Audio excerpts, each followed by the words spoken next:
નમસ્તે વિદ્યાર્થી મિત્રો। આજે આપણે ધોરણ 5 વિષય ગણિત જેમાં પ્રકરણ નંબર 9 ખોખા અને ચિત્રરેખા ભણીશું। તો આપણે આગળના વિડીયોમાં છે એ મીઠાઈનું ખોખું, પછી અલગ અલગ આકૃતિઓમાંથી સમઘન બનાવવું, ખુલ્લું ખોખું બનાવવું અને કોઈના ઘરના નકશા પરથી તેનું વાસ્તવિક સ્વરૂપ બનાવવું, આપણે આવું બધું જોયું હતું। અને છેલ્લે એક મહાવરો જોયો હતો જેમાં ઘરની રૂપરેખાને દર્શાવતો નકશા પરથી ઘરના વાસ્તવિક ચિત્ર બનાવવાનું। હવે આપણે જોઈશું સમઘનનું વાસ્તવિક ચિત્ર। શું જોઈશું? તો કે સમઘનનું વાસ્તવિક ચિત્ર। તો હવે એમાં છે એ શું કહે છે કે સુમિત તેના મિત્રોને સમઘનનું વાસ્તવિક ચિત્ર બનાવ્યું। તેના ચિત્રો કંઈક નીચે મુજબ હતા। શું કહે છે કે સુમિતે છે એ સમઘનનું વાસ્તવિક ચિત્ર બનાવે છે અને એ જે નીચે મુજબ હતા। કેટલા ચિત્રો છે? A, B, પછી આગળ C, D, E, F, G આ બધા ચિત્રો છે એ સુમિતે અને તેના મિત્રોએ સમઘનનું વાસ્તવિક ચિત્ર બનાવવા માટે ઉપયોગ કર્યા છે। તો હવે આપણે એમાં શું જોવાનું છે? તો કે એક સવાલ છે, આમાંથી કયું ચિત્ર તમને યોગ્ય લાગે છે? શું કહેવા માગે છે? તો કે આમાંથી તમને કયું ચિત્ર યોગ્ય લાગે છે? તો ચિત્રમાં કયા ચિત્ર યોગ્ય છે? તો કે ડી અને ઈ। કયા ચિત્રો? ડી અને ઈ આ બંને ચિત્રો છે એ સમઘનના યોગ્ય ચિત્ર છે અને સમઘનનું સાચું ચિત્ર છે। તો એના પછીનો સવાલ, હવે શું તમે ચિત્ર એફમાં અમુક રેખાઓ ઉમેરીને સમઘનનું વાસ્તવિક ચિત્ર બનાવી શકો? હવે ચિત્ર એફ જુઓ, ચિત્ર આ એફ, એમાં અમુક રેખાઓ ઉમેરી અને આપણે એનું વાસ્તવિક ચિત્ર બનાવવાનું છે। તો કે હા, આપણે બનાવી શકીએ। જે ક્યાં છે? નીચે મુજબ દર્શાવેલું છે। જુઓ, દેખાય છે? આ છે એ સમઘનનું વાસ્તવિક ચિત્ર બનાવેલું છે। આપણને એફમાં આ 4 રેખાઓ આપેલી છે। એના સિવાયની બાકીની બધી જે ડોટ રેખા છે એટલે કે તૂટક રેખાઓ છે એ આપણે આપણી જાતે બનાવી અને સમઘનનું વાસ્તવિક ચિત્ર બનાવ્યું છે। હવે આવે છે આગળનો સવાલ, કોયડો પેજ નંબર 131 જે બુકમાં એટલે કે ચોપડીમાં છે।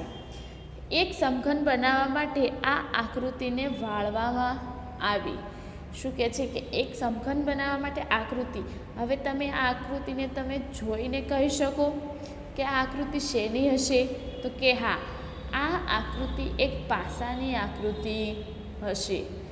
તો હવે આમાંથી ચિત્ર આને વાળવાની છે અને કેવું ચિત્ર બને, નીચેનામાંથી કયું ચિત્ર યોગ્ય બને તેનો જવાબ આપવાનો છે। તો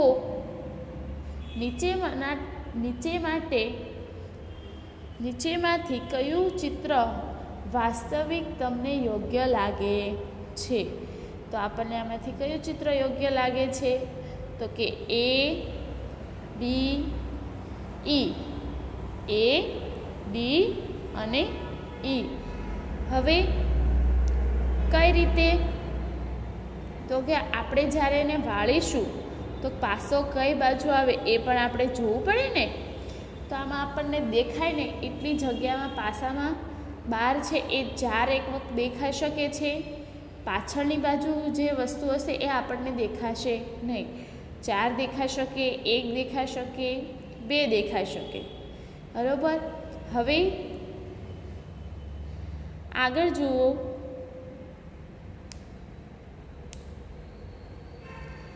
સમઘનનું ચિત્ર બનાવવાની સરળ રીત।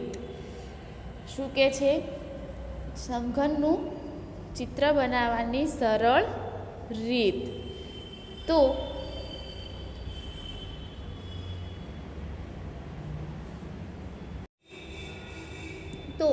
નંબર 1, ચંદા આ સમઘનનું વાસ્તવિક ચિત્ર બનાવવા ઈચ્છે છે. તો તે કંઈક નીચે મુજબનું સમઘનનું ચિત્ર બનાવે છે. શું કહે છે કે નીચે છે ને આ એક સમઘનનું ચિત્ર બનાવવા ઈચ્છે છે કે જેથી એ સમઘનનું ચિત્ર બનાવી શકે. તો એણે કંઈક નીચે મુજબનું પ્રયોગ કર્યો. શું કર્યું? તો કે 2 ચોરસ બોક્સ લીધા કે દોર્યા.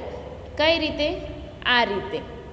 હવે આમાં જેટલા પણ ખૂણા છે ને એ ખૂણા સાથે મેળવે છે. શું કરે છે? ખૂણાને ખૂણા સાથે મેળવે છે. જુઓ, અહીંયાથી આ ખૂણો, અહીંયાથી આ ખૂણો, નીચેના આ ખૂણો અને આ ખૂણો, ચારેય ખૂણાને મેળવે છે કે જેથી સમઘનનું વાસ્તવિક ચિત્ર બને. હાવ સરળ રીત કેવી? તો જુઓ ફરીથી, ખૂણાને ખૂણા સાથે મેળવવાનો. પહેલાં સેમ આવી રીતે છે એ 2 બોક્સ દોરી દેવાના, ચોરસ આકાર દોરવાના. પછી બધાના ખૂણે ખૂણા મેળવવાના છે. તો કે આનો ખૂણો આની સાથે, આનો ખૂણો આની સાથે, આનો ખૂણો આની સાથે અને આનો ખૂણો આની સાથે. બની ગયું સમઘનનું વાસ્તવિક ચિત્ર. સાવ જ સહેલું છે.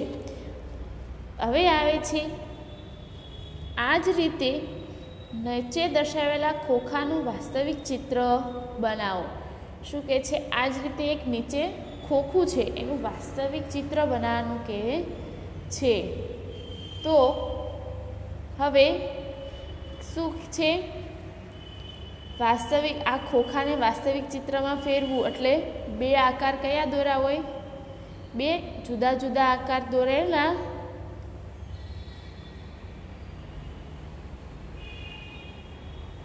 પછી આને ખૂણા મેળવી દીધા.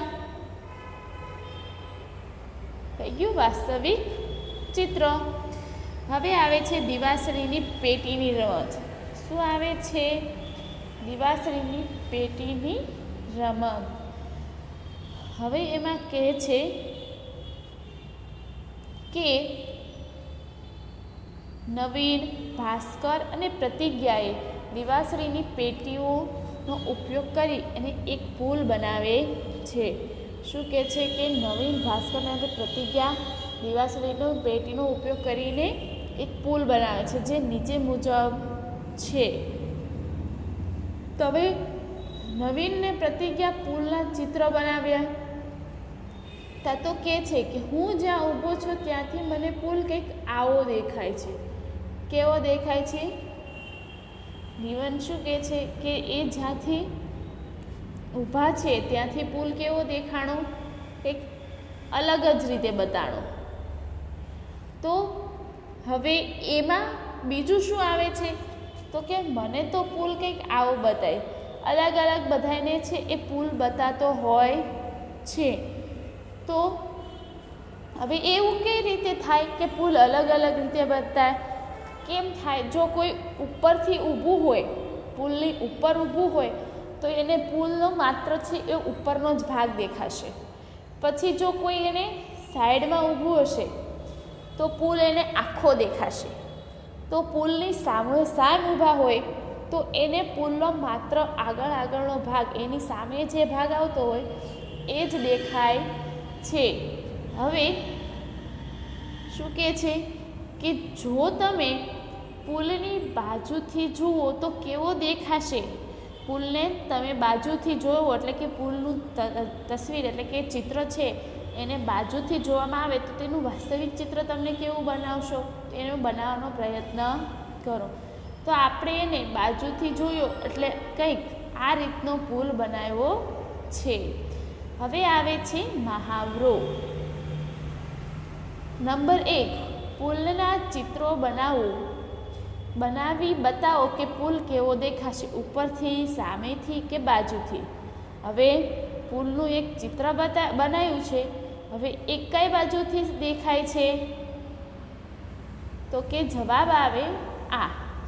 હવે 3 એ 3 ઉપરથી જુઓ તો માત્ર ઉપરનો જે ભાગ હોય પુલનો, કયો ભાગ?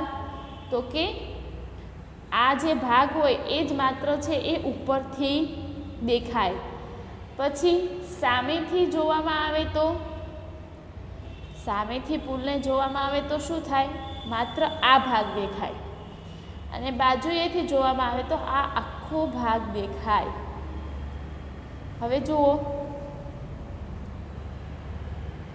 ઉપરથી જોતા પુલ કેવો દેખાય છે? અહીંયા ચિત્રો દોરેલા છે. પછી સામેથી પુલને જોવો હોય તો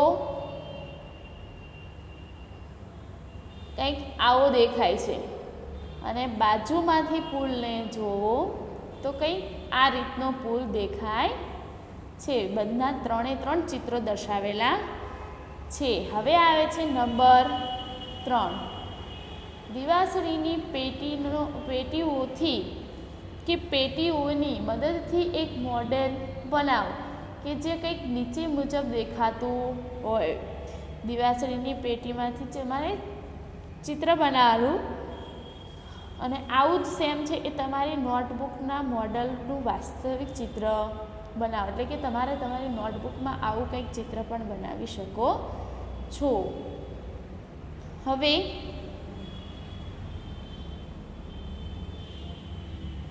નીચે આપેલ આ રસપ્રદ મોડલ બનાવવા માટે કેટલા સમઘનની જરૂર પડે? તો આપણે આને શું કરવું પડે? તો કે ગણવા પડે કે નીચે જે મોડલ આપેલું છે તો એમાં કેટલા સમઘનની જરૂર પડશે. હવે તમે ગણી શકો.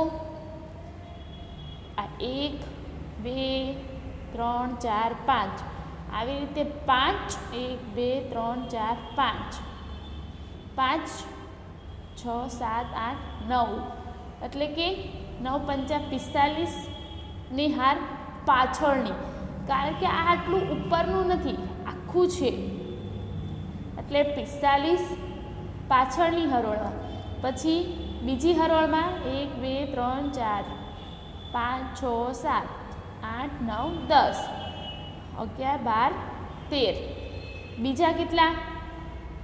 13 એટલે કે 4 ઊભા અને 1 2 3 4 5 6 આડા એટલે કે 4 તેરી 24 8 બીજી હરોળમાં. ત્રીજી હરોળમાં તો કે 1 2 3 4 4 તેરી 12 ત્રીજી હરોળમાં. પછી 1 2 અને 1 2 બીજા 6 કેટલા થાય? 6 3 6 3 દુ 6 એ બીજી હરોળમાં અને છેલ્લે આવશે 1. હવે આ બધાનો સરવાળો કરીએ એટલે જેટલા મળે એટલા એ આ સમઘન બનાવવામાં ઉપયોગ આવશે. તો હવે આપણે આગળ વધતા નીચે જવાબ આપેલો છે કે આ મોડેલ બનાવવા માટે 95 સમઘનની જરૂર પડે. કઈ રીતે? તો કે 5 × 5 × 5 એણે સમઘનનું સૂત્ર વાપર્યું. લંબાઈ ગુણ્યા પહોળાઈ ગુણ્યા ઊંચાઈ. તો કે બધી રીતે કેટલા બોક્સ છે? તો કે 5 5. લંબાઈ પણ 5, પહોળાઈ પણ 5 અને ઊંચાઈ પણ 5. એમાંથી એણે 7 10 9 અને 4 બાદ કરી દીધા. કઈ રીતે? તો કે જે વચ્ચેની હરોળમાં જેટલા ખાના આવતા હોય ને એટલા, કારણ કે એ છે એ અને ઓલું બે એક હરખા થાય એટલે એણે એ છે એ બાદ કરે છે. એવી રીતે 125માંથી 7 - 10 - 9 - 4 એટલે કે 195. હવે આગળ જુઓ, નીચે મોડલના કેટલાક ચિત્રો આપેલા છે. તે ચિત્ર મોડેલ પરથી જોતા કેવું ચિત્ર દેખાય છે તે યોગ્ય રીતે દર્શાવતું હોય અને તે ચિત્ર પર ટીની નિશાની કરો અને જે ચિત્ર મોડલ બાજુમાંથી દેખાતું હોય તે ચિત્રને એસની નિશાની કરો. નીચે 4 ઓપ્શન આપેલા છે કે જે આપણને શું કીધું છે કે બાજુમાંથી દેખાતું મોડેલ અને સામેથી દેખાતું ચિત્ર હોય એ બેને શું કરવાનું, તો આપણને કેવું દેખાય, નીચેથી ચિત્ર પહેલું ટી અને બીમાં આવશે એસ. કેમ તો કે એ સામેથી જોતા ચિત્ર છે એ નીચે એસ જેવું દેખાય છે. તો હવે આપણે આપણું પ્રકરણ અહીંયા શું થાય છે, પૂરું થાય છે.